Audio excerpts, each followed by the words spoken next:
Welcome to The Last Breakfast. Please enjoy the video. You start by verifying connectivity and account basics. Make sure your iPhone is online, Wi-Fi, or cellular, then open Settings and go straight to Mail right arrow accounts. Once there, confirm Mail is enabled for the problematic account and check for password prompts. Restarting the device and force quitting Mail clears transient issues.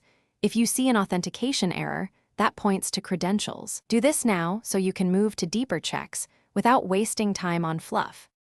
Once done with basics, tackle account and network details. You should remove then re-add the account to refresh server tokens, and while doing that verify IMAP/POP and SMTP host names, ports and SSL settings. Incorrect ports or SSL off will block Mail.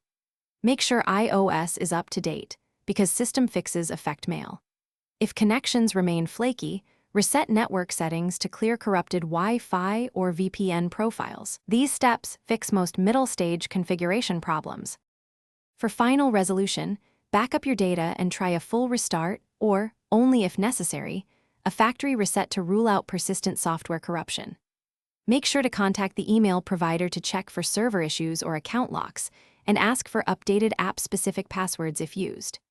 If Mail still fails after those actions, run Apple Diagnostics or visit an Apple store. Hardware problems or deeper system faults are uncommon but possible. One key tip: keep error messages, they speed support troubleshooting. Thanks for watching. If this was helpful, leave a like and consider subscribing. See you next time.